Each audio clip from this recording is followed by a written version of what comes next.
Today, President Trump visited Las Vegas, which 3 days ago was the subject of the worst, or rather most fatal, shooting we've seen by a single gunman in U.S. history, with 59 confirmed casualties, 60 if you include the perpetrator, or rather, the perpetrator among them would add to be 59. Now, the title of the video is derived from one of Trump's quotes, an article I read by CBS about his visit to there.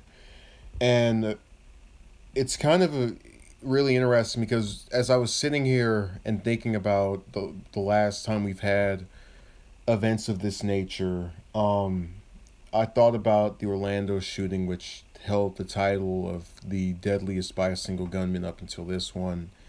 And I thought about San Bernardino.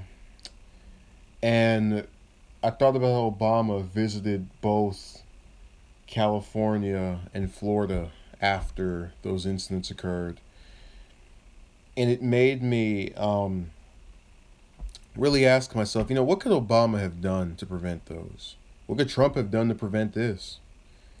And that's really what I need to be the main crux of this video, if you will. I do not blame Trump for this. I do not blame the police that were there for this. We are a society that believes so often the people around us are okay. If something happens, it won't be me. If things occur, I'll escape. I'm not saying we see ourselves with invincibility, but we see ourselves as being so ordinary, as being able to just wake up the next day and continue on what we were doing the day before. And it's not, life is not that way sometimes. And this is one of those times. You have to wake up and realize, in the current climate of people inventing all kinds of ways to harm others and choosing to act in manners that can lead to the demise of anyone around them, regardless if that person did anything to them or not, you are not safe. There was a quote by Secretary of Homeland Security Kelly back in May of this year, or rather 4, potentially 5 months ago, depending on what point of the month he said that.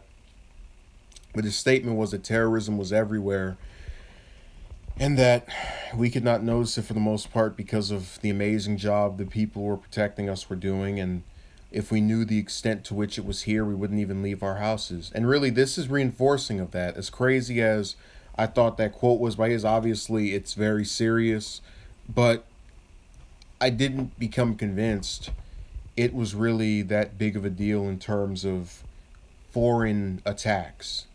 The September 11th attack, for as awful as it was, is something that happens very infrequently. But what does happen much more often is a combination of just psychoticness combined with interest in weaponry that results in events such as the one from 3 days ago. You saw it last year with Orlando. You saw it almost 2 years ago with San Bernardino. And there have been other attacks in between that have been on a lesser scale. The point I'm making is that you don't have to worry about someone from another country coming and assaulting you. Your main concern and your main worry as an American of being having your death caused prematurely is by another American.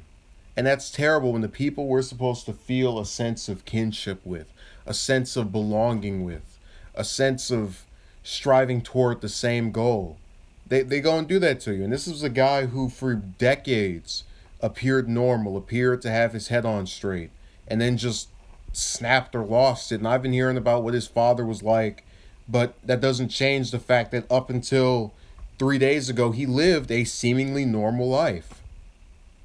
And that's what's scary about this whole thing. So I just really want to confirm I don't hold any of this against Trump. You're just in office at the wrong time, and you're going to be remembered for an event that someone else decided to have transpire. It's unfortunate toward him, but also it's unfortunate to an even higher extent by the people who were involved with it.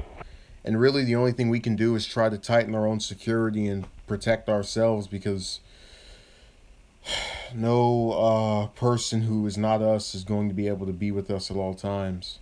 And that's scary. So thank you for watching. Have a good day and stay safe.